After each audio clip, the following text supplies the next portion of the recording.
ಒಂದು 2 ದಿನಗಳಿಂದ ಇಂಟರ್ನೆಟ್ಟಲ್ಲಿ ತುಂಬ ವೈರಲ್ ಆಗಿ ಒಂದು ವಿಡಿಯೋ ಅಡ್ಡಾಡ್ತಾ ಇದೆ.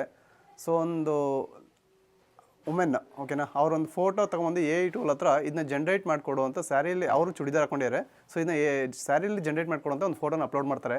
ಸೊ ಆ ಫೋಟೋ ಅಪ್ಲೋಡ್ ಆಗಿ ಬರುವಾಗ ಅವರ ಕೈ ತೋಳಿನ ಮೇಲೆ ಒಂದು ಮಚ್ಚೆ ಇರುತ್ತೆ.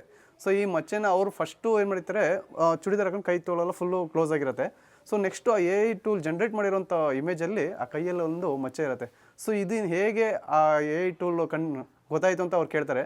ಸೊ ಬೇಸಿಕ್ ಹೇಳ್ತೀನಿ ನಾನು, ನಾವು ಯೂಸ್ ಮಾಡೋಂಥ ಮೊಬೈಲಲ್ಲಿ ಫುಲ್ ಆಕ್ಸೆಸರಿ ಎಷ್ಟು ತೊಗೊಳೋದು ಗೂಗಲ್ಲೇ. ಮೊಬೈಲ್ ಏನೋ ಓಪನ್ ಸೋರ್ಸು, ಆ್ಯಂಡ್ರಾಯ್ಡ್ ಯೂಸ್ ಮಾಡ್ತೀವಿ, ಓಪನ್ ಸೋರ್ಸ್ ಇರುತ್ತೆ. ಬಟ್ ಅದರೊಳಗೆ ಇರೋ ಸಾಫ್ಟ್ವೇರ್ಗಳೆಲ್ಲ ಇದು ಮಾಡೋದು ಗೂಗಲ್ಲೇ ಅಲ್ವಾ. ಫುಲ್ ಕಂಟ್ರೋಲ್ ಅವ್ರ ಹತ್ರ ಇರುತ್ತೆ. ಒಂದು ಎ ಐ ಟೂಲು ನಮ್ಮ ಇಮೇಜ್ ಆಗಲಿ ಒಂದು ವೀಡಿಯೋಗೆ ಜನ್ರೇಟ್ ಮಾಡಬೇಕಂದ್ರೆ ಫಸ್ಟು ನಮ್ಮ ಮೊಬೈಲ್ ಒಳಗೆ ನಾವು ಇನ್ಸ್ಟಾದಲ್ಲಿ ಪೋಸ್ಟ್ ಮಾಡಿರೋದಾಗಲಿ ಅಥವಾ ನಮ್ಮ ಫೋಟೋಗಳು, ನಮ್ಮ ವೀಡಿಯೋಗಳು ಎಲ್ಲದೂ ಅನಲೈಸ್ ಮಾಡಿ ಇವರು ಹೀಗೆ ಇದ್ದಾರೆ, ಹೀಗೆ ಇರೋದೆ, ಅವರು ಈ ಕೈಯಲ್ಲಿ ಮಚ್ಚೆ ಇದೆ, ಈ ಕೈಯಲ್ಲಿ ಟ್ಯಾಟೋ ಇದೆ, ಇವೆಲ್ಲ ಅನಲೈಸ್ ಮಾಡಿ ಒಂದು ಫೋಟೋನ ಜನ್ರೇಟ್ ಮಾಡಿಕೊಡುತ್ತೆ ಅದು. ಸೊ ಇದೇನು ಸರಿ ತಪ್ಪು ಅಂತ ಹೇಳಕ್ಕೆ ಬರ್ತಿಲ್ಲ. ನೀವು ಆ್ಯಪ್ನ ಇನ್ಸ್ಟಾಲ್ ಮಾಡುವಾಗ ಎಲ್ಲದಕ್ಕೂ ಅಲೋ ಅಂತ ಕೊಡ್ತೀರಲ್ವಾ. ಸೊ ಇದು ಎಲ್ಲದನ್ನು ಆಕ್ಸೆಸರಿ ತೊಗೊಳುತ್ತೆ. ನಿಮ್ಮ ಹಳೆ ಫೋಟೋ ವೀಡಿಯೋ ಎಲ್ಲ ತೊಗೊಂಡು ಆನಂತರ ಒಂದು ಫೋಟೋ ವೀಡಿಯೋನ ಜನ್ರೇಟ್ ಮಾಡಿಕೊಡುತ್ತೆ. ಸೊ ಬಿ ಸೇಫ್, ನಾನು ಹೇಳೋದು ಸ್ವಲ್ಪ ಸೇಫಾಗಿ ಯೂಸ್ ಮಾಡಿ ಎ ಐ ಟೂಲ್ನ. ಸೊ ಧನ್ಯವಾದಗಳು.